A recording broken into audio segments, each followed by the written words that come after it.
¿Cuál es el uso del dinero privado en las campañas políticas? ¿Qué consecuencias tiene no ser transparente al momento de dar a conocer a los financistas? Ese es el tema de la noche. Participe con la etiqueta SF, dinero privado. A continuación, los dejo con la nota.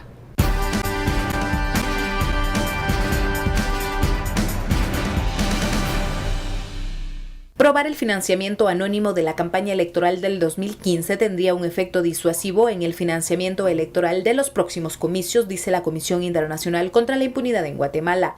Poder probar la fuente anónima o ilícita de los recursos que se utilizaron, incluidos los aportes en especie, desalentará ese tipo de financiación y permitirá la realización de una próxima campaña más equitativa.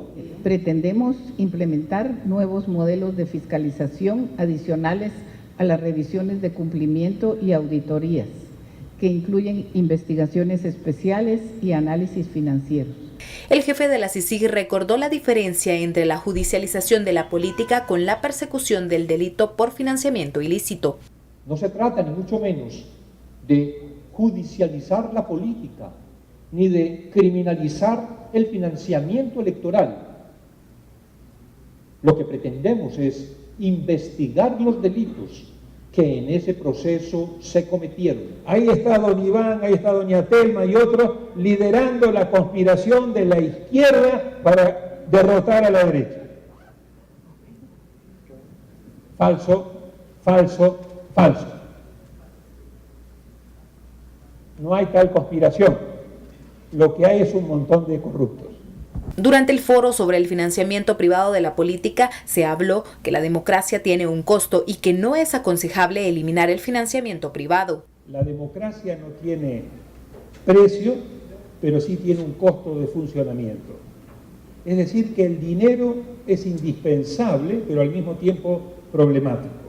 No tiene sentido demonizar al dinero, sobre todo al dinero privado, pero sí tiene mucho sentido establecer un buen marco regulatorio para garantizar de que ese dinero privado que entra al sistema político, por lo general en momentos de elecciones, no produzca los efectos negativos que suele producir.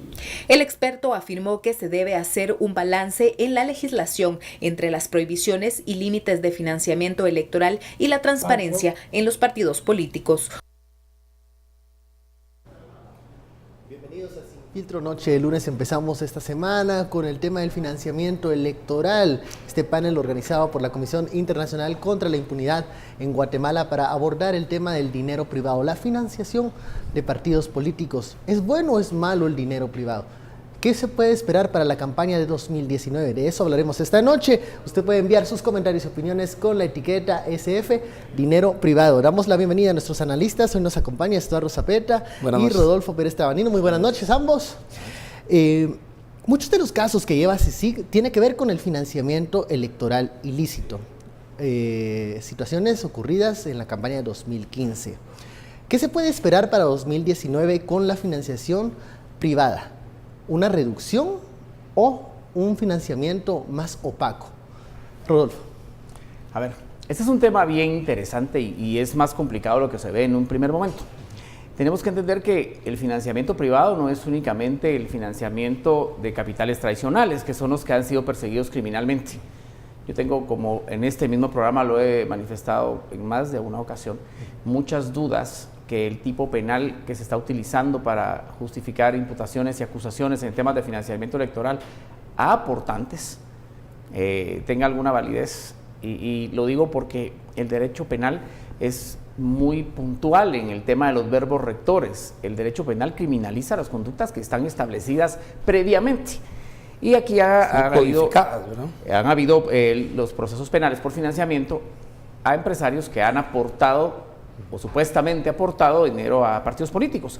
Pero resulta que el artículo 407N en el segundo párrafo, que ha sido el que se justifica y fundamenta estas imputaciones, si lo parafraseamos, dice que se considerará financiamiento electoral ilícito a quien reciba una aportación de fuente anónima. Y en este caso nos dice quien aporte. Y esa no es una sutileza. Esa es la piedra angular del principio de legalidad en este país y en cualquier otro. Es que no puede juzgarse a una persona si no ha cometido un hecho que constituya un delito. Y en este caso no lo es. Pero eso es un tema tal vez más grande. A mí lo que me preocupa estoy totalmente de acuerdo con la postura del comisionado, como no estarlo. Esto es un tema de sentido común. El financiamiento es importantísimo porque el que paga la marimba manda el baile. Y el financiamiento privado lo es más. Pero creo que estamos siendo muy parciales. Estamos viendo únicamente las aportaciones privadas del capital tradicional, que si bien es cierto, no es ético que financien partidos políticos de forma anónima, tampoco es capital ilícito. Yo estoy más preocupado por el dinero que viene a las secretarías generales y a los candidatos a presidente por la venta de sus fichas. Es que hagamos un ejercicio muy sencillo. Si yo soy un candidato a presidente que está bien posicionado, yo tengo 158 candidaturas al Congreso que vender y 340 candidaturas para alcalde. Esto es mucha plata. Estos son casi 500 millones de quetzales. Si ponemos una media de 1 millón de quetzales por ficha. Por ficha. Porque eso es lo que siempre se ha especulado que cuesta una ficha en un partido que tiene altas posibilidades de tener a su candidato a presidente. Porque ese es el arrastre. Pero ¿qué pasa si soy un candidato de medio pelo? Tal vez no juntaré 500 millones de quetzales porque no venderé la ficha a 1 millón de quetzales, la venderé a 200,000, 100,000, 50,000. Aún así siguen siendo muchísimos millones que se utilizan para financiar campañas, que no están en ninguna parte, que no se regulan y que nadie les ha puesto el ojo. Hemos querido descansar la transparencia del financiamiento privado criminalizando empresarios que han aportado. Y está bien, pero hay que ver los ojos, creo yo, a algo muchísimo más grande, y es toda la plata que le entra a los candidatos en forma totalmente anónima, muchísimas veces en efectivo, de sus mismos candidatos a otros puestos de elección popular. Lo que mencionaba Rodolfo, esta compraventa de espacios en los partidos políticos, sobre todo cuando se tiene una figura presidencial que puede arrastrar y puede llevar al Congreso de la República a varios diputados, ¿será un hecho que se volverá a repetir en 2019, Estuardo? ¿Veremos esa venta y compra de curules? Mira, mientras nuestro sistema no cambie, vamos a ver un mercado de curules. Un mercado en el cual las curules van a costar dependiendo de la posición. Por ejemplo, una lista nacional. Una lista que al final no se quiere quitar y dicen que es constitucional y no la vamos a quitar ahí. Pero el verdadero negocio está precisamente en la lista nacional. Principiamos por eso. Segundo, ¿cuál es la mejor opción? Porque si decimos no al dinero privado, ¿cuál es nuestra segunda mejor opción? Nuestra segunda mejor opción sería dinero estatal, o sea, impuestos de los guatemaltecos que irían a financiar campañas y partidos políticos. Esa sería la segunda mejor opción. Hay una tercera mejor opción, y esa es la que tendríamos que estudiar, ¿verdad? Si hay una tercera mejor opción que no sea dinero privado ni dinero del Estado, sino que sea otra opción. Pero viendo los sistemas, no sé, uno estudia Sartori, por ejemplo, y ve toda la ingeniería de sistemas políticos. En realidad todos los sistemas políticos están financiados de alguna manera, y las únicas dos grandes maneras de hacerlo es que lo haces de manera privada, lo haces de manera pública, o a veces entre un híbrido entre público y privado. Aquí quieren hacer un híbrido, ¿verdad? Que los medios de comunicación pongamos cierto tiempo para las candidaturas y todo eso.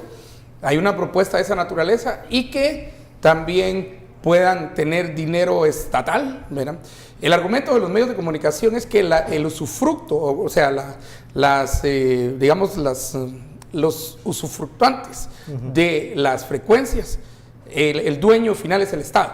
Entonces el Estado puede decidir qué va a hacer con esa frecuencia como dueño último de la frecuencia, no sé, de radio o de televisión.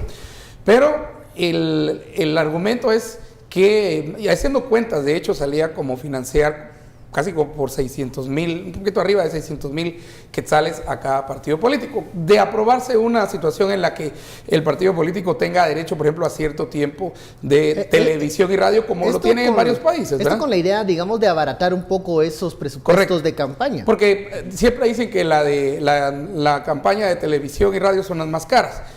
Yo no estoy muy seguro, porque aquí vamos a entrar a una nueva etapa. Vamos a ver la primera, posiblemente la primera mega campaña, que ya la vimos en 2015 en redes sociales. Ahora, yo quisiera ver cómo van a cuantificar la campaña en redes sociales.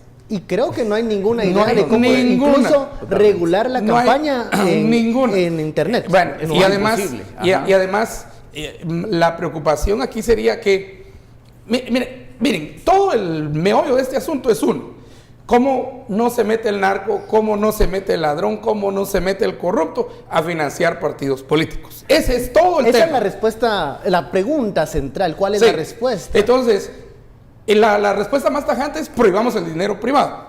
Hagámoslo solo con dinero Que público. en este momento está satanizado, digamos. Sí, el dinero privado es Satanás, Moloch, Belcebú, Diablo, Lucifer, Pero todo ya- mal. A ver, pero ya Bueno, el dinero público en su momento también fue el demonio. El sí, demonio mismo. y el dinero público está ahí. La lógica, y creo que es una lógica equivocada del financiamiento de partidos políticos, es que el partido que más dinero tenga es el que va a ganar. Falso. Y le doy la evidencia: en el 2015, Manuel Valdizón era el que más pisto tenía y no llegó por ni a segunda vuelta. ¿Ya? A ver, explíquenme eso. Porque a veces no necesariamente es el dinero, pues sea público o privado, y el que más lo tenga. Porque entró un tercer elemento que creo que ni él contaba con ese elemento. Entonces yo digo, ¿cómo vamos a...? Y esto es las redes sociales y todos los procesos nuevos que vienen. ¿Cómo vamos a contabilizar eso? ¿Cómo vas a contabilizar al que se le ocurrió regalar 100 playeras? O hacer 1000 playeras. O regalar carpitas. Me estoy refiriendo, por ejemplo, al caso Lima. Bueno, ¿verdad? Que es el caso que tiene ahora el Partido Unionista ahí, de lo que mandó a hacer las pelotas y todas las cosas. O alguien que se le ocurra hacer, como hay uno aquí en la zona 3, botas, calzoncillos, calcetines, sombreros, lapiceros y todo eso. Y algún ciudadano que se le ocurra, no sé, ¿verdad? Dar agua pura durante un mitin, y al otro se le ocurra dar chuchitos y todo. Esos son los financiamientos que está esperando también muchos partidos políticos. Creo que nos centramos mucho en las grandes cantidades, pero en el financiamiento hormiga, que depende mucho también de el que lleva y arrastra y transporta gente, ese no lo estamos contando. Porque ¿saben qué? Ese es imposible medirlo. Igual que se vuelve muy complicado medir el de redes sociales. Ahora, cuando hablamos del ejemplo de la campaña de Valdizón, de Valdizón contra la campaña de Jimmy Morales en sus inicios, sobre todo hasta la primera vuelta, sí veíamos una disparidad de ingresos en cuanto al gasto de uno y otro. Si bien lo menciona Estuardo, esto ayudó a la victoria de Jimmy Morales, también esto venía acompañado del gran desgaste que provocó el caso La Línea. Creo que Jimmy Morales hubiera sido algo anecdótico en redes sociales, sus posts, si no hubiesen ocurrido esos casos. Pero como esos casos te daban como ese desgano de los partidos tradicionales, donde metías en el mismo canasto a la UNE, al Líder, a Partido Patriota, te fijaste en el post de este candidato que era un outsider, alguien de fuera. Yo no sé si él hubiese tenido el mismo éxito si no se hubiesen destapado esos casos. Pero ¿cómo cuantificar las redes sociales? Porque el punto Eso aquí sí es no hay. cuantificación. Eso sí no hay un ejercicio serio de cómo se va a regular la campaña electoral en redes sociales. ¿Cómo saber? Como lo que ocurrió en Estados Unidos. ¿Qué pasa si en 2019 tenemos noticias ¿A los rusos falsas? metidos aquí? Fake news. No. ¿A los rusos metidos aquí? No. Pero fake news o cuentas o net O centers Breitbart, y tenemos un Breitbart muy fuerte aquí. hay un Breitbart ahí, Sí. chapín, ¿no? Sí, ¿cómo cuantificas ¿Cómo? a dictalor? No Pues hay. vaya, ¿cómo cuantificas a dictalor? En este momento no hay una idea clara de cómo hacerlo. No, de ninguna manera. Miren, el fenómeno de Jimmy Morales es un caso único en la historia, al menos en los últimos 50 años. No sé, al menos de la época democrática, los 80 para acá. Evidentemente el hartazgo de los ciudadanos hacia la clase política tradicional, esto hizo a Jimmy Morales. Los medios estaban saturados de Manuel Valdizón, de la UNE, Partido Patriota. del CIPI Sinibaldi, de quien sea. Y toda esa fuerza, esa energía se traslada al presidente Morales, que la verdad fue un golpe de suerte y la presidencia se la ganó una rifa. Pero eso quizá no vuelva a pasar. Entonces sí es importante que el tema del financiamiento esté bien regulado. especialmente porque deja muchísimo, mueve la economía, pero también hay mucho detrás, insisto, el financiamiento en el interior. Porque todos nos pensamos en cuánta plata se gasta el candidato a presidente y vemos en la televisión o en la radio. Pero ¿qué está pasando en el interior? Alcaldes y diputados están gastando una cantidad de plata terrible. ¿De dónde sale y cuáles son los compromisos que adquieren? Entonces es un problema de auditoría. Entonces estás hablando de un problema de auditoría.